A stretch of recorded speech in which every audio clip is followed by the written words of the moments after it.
নিজিং marketing বজাৰত নতুনকৈ মুকলি কৰিছে কফি আৰু চাহৰ দোকান। আপুনি কফি খাই ভাল পায় নেকি? তেন্তে মাৰ্কেটিং বজাৰত আহি একাপ কফিৰ সোৱাদ ল'বলৈ নাপাহৰিব। নগাঁও জিলাৰ ঢিঙৰ অন্তৰ্গত নিজিং মাৰ্কেটিং বজাৰত কফি আৰু উন্নত মানৰ চাহৰ দোকান এয়াই প্ৰথম।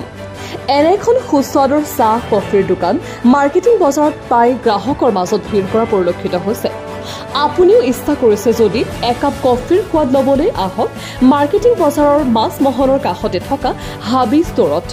আজি স্বত্বাধিকাৰী হাবিব আনচাৰীয়ে সদৰি কৰা মতে বিয়া বাৰু বিভিন্ন অনুষ্ঠান প্ৰগ্ৰামত কফি মেচিন ভাড়াত নিব পাৰিব। মেচিন ভাড়াত নিবলৈ যোগাযোগ কৰক অথবা সবিশেষ জানিবলৈ যোগাযোগ কৰক। নম্বৰটো হৈছে 9567790672। ঢিঙৰ পৰা ৰফিকুল ইছলামৰ ৰিপৰ্ট, প্ৰতিদিন লাইভ। যেহেতু আপুনি নতুনকৈ কফি মেচিন মাৰ্কেটিঙত বহাইছে, কি ক'ব?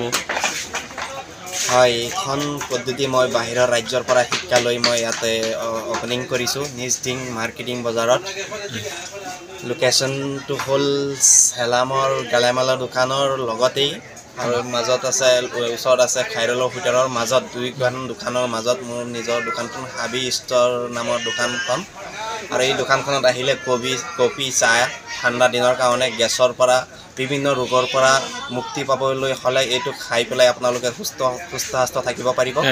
গ্ৰাহকে ভাল পাবনে খাই পেলাই? একদম ধুনীয়া স্পেচিয়েল কফি হয়। মই বাহিৰৰ ৰাজ্যৰ পৰা শিক্ষা লৈ পেলাই মই এইটো পদ্ধতি মই ইয়াত বহাবলৈ সাহস কৰিছোঁ।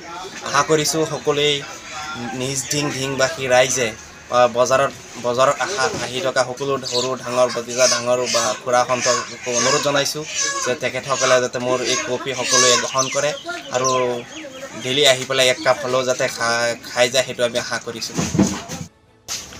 আপুনি নতুন কফি দোকানত কফিৰ সোৱাদ লৈছে, কি ক'ব? কেনেকুৱা লাগিছে? এয়া খবৰ পালোঁ যে মাৰ্কেটিং বজাৰত নতুন কফিৰ দোকান হৈছে। আমাৰ কাৰণে ভালেই হ'ল। বজাৰৰ কি উন্নয়নৰ কাৰণে এটা লক্ষণ আৰু গতিকে আশা কৰোঁ আমাৰ মাৰ্কেটিং বজাৰৰ যিমান ডেকা গাভৰু আছে চবেই আহক, আহি পেলাই ইয়াত আমি কফিৰ সোৱাদ লওঁ। সেইটোৱে আমি সকলোকে আমি ধন্যবাদ জনাইছোঁ যাতে ইয়াত কফি খাবলৈ আহে।